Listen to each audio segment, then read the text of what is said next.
Okay, students, it's time to do our second language arts question of the day for 7th grade. You should already have the Heroine of Lime Rock packet out on your desk ready to go. So today we're going to be answering the second question. So let's go back and look at that.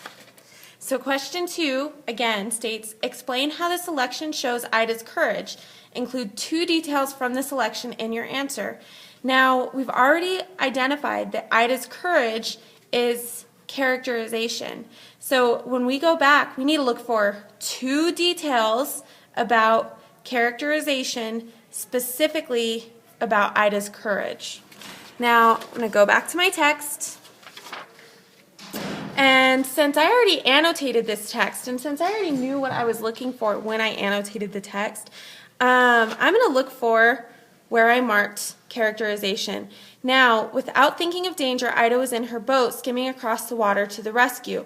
Now, I already identified that as something that showed courage on Ida's part. So that's one example that I could use for characterization and for how she was courageous.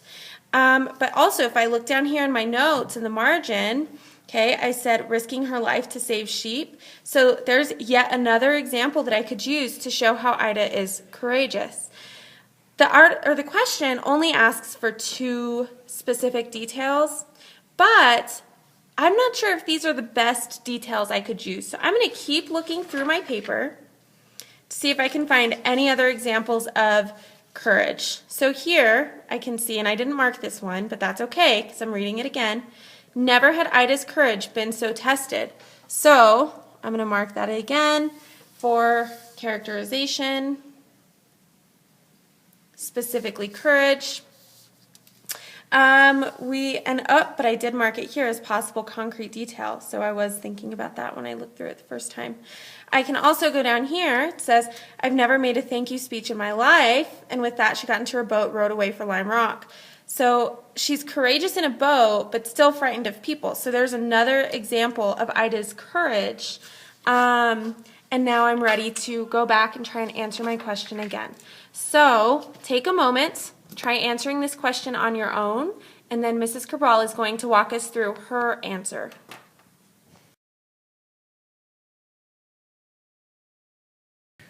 Okay, so for mine, I read the question, explain how the selection shows Ida's courage, include 2 details from the selection in your answer. From there, I just restated what was already there. So I put the selection shows Ida's courage because it talks about, so that part is the restate part. How she fought raging waters to save the lives of people she didn't know. The first detail that proves this is in paragraph 10. I made sure to put the paragraph just because it's easier for a quick reference, which states, without thinking of danger, Ida was in her boat skimming across the water to the rescue.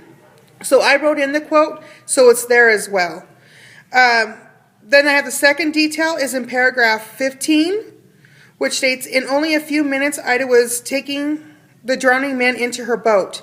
After she had deposited them on shore, she went back and saved the sheep. So I have my first detail. I made sure it tells my first one. I said which one was my second one. So on there, not only am I answering it, but I'm also citing it as well. So I have A and C in here. Then I have both these quotes show that Ida has courage because she didn't let the dangerous elements such as the weather stop her from helping others. Here is my E. This is where I'm explaining it and giving example or going into more detail about it.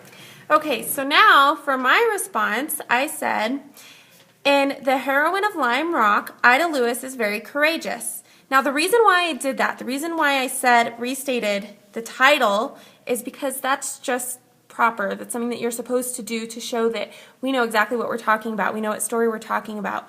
I also put that in quotation marks because it's the title of a short story. We always, always, always put the titles of short stories in quotation marks to show that it's a title. Notice too how I capitalized every word in that title, okay? So in The Heroine of Lime Rock, Ida Lewis is very courageous. There are multiple examples of Ida risking her life to save others from raging waters of the Atlantic Ocean. The most obvious example is in paragraph 20 when she rushed into the freezing cold rain to save 2 soldiers. Since the weather was so bad, she could have drowned trying to save the men, but she didn't let this stop her. Another example is in paragraph 15 when she saved both the farmers and their sheep from drowning. This shows Ida's courage because she risked her life for the sheep as well as for the farmers. Now, let's take a look at what I did here specifically. So first, I pointed out that there are multiple examples, okay, because it's asking me to include 2 details.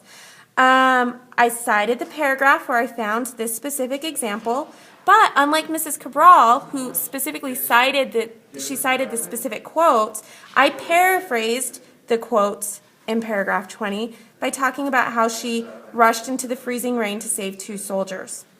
Now, since this is the race format, okay, I already restated and answered my question up here, but I have to cite 2 examples. So here's my first cite. I explained in right here, since the weather was so bad, she could have drowned trying to save the men.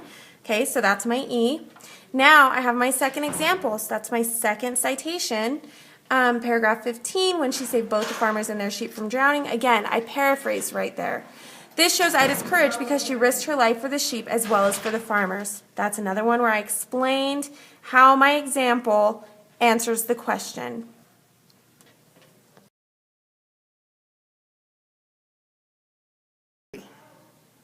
Okay, so now that we have talked about my response and Mrs. Cabral's response, let's compare and contrast these two to look at what's different, what's similar, what do they have in common. So first I'm going to annotate using different colors. So I'm going to annotate the similarities in green. So the things that are similar will be in green and the things that are different will be pink. All right, so first of all, our first similarity is that both Mrs. Cabral and I restated the question. So here, I restated the question by saying Ida Lewis is very courageous. Mrs. Cabral restated the question by talking about how the selection shows Ida's courage. So even though we worded those differently, we are still restating that question of how is Ida Lewis courageous. Another similarity is that we both identified 2 specific examples. So you can see my examples, paragraph 20 and paragraph 15. Okay, Mrs. Cabral's examples would be from paragraph 10 and paragraph 15. We also chose quotes that showed courage because that's what the question asks. And we both erased our question because here's my R, okay, here's Mrs. Cabral's R here, and then my A would be pretty much the whole thing. Same goes for hers. We have our C, so I have a C here and a C here, and then my E is here and my E is here. She has her C here and her C here, and then she has her E down here. So, but that shows the difference is that I explained how my citation answered the question after each. I added my E after each citation, whereas Mrs. Cabral decided to put both of her citations together and then explain how those answered the question all in one sentence at the end. Both ways work. Both ways are okay as long as you have your R, your A, your C's, and your E. Okay. Now we also, another difference, or actually our differences would be, again, our C's and our E. Okay, so we reorganized these differently. Another difference would be that when I restated the question, I added the title, okay, and Mrs. Cabral didn't, so she has no title. Another difference would be that I paraphrased my quotes, my citations. Okay, so in paragraph 20, when she rushed into the freezing cold water to save 2 soldiers, that's paraphrased instead of being direct quotes, which is how Mrs. Cabral did hers. And then here I paraphrased again. Okay, and once again, we talked about the different location for where we explained everything. So we have 2 very different responses, but they still meet the need that they need to meet, and that is they explain how Ida Lewis is courageous using 2 different examples from the quote or from the selection.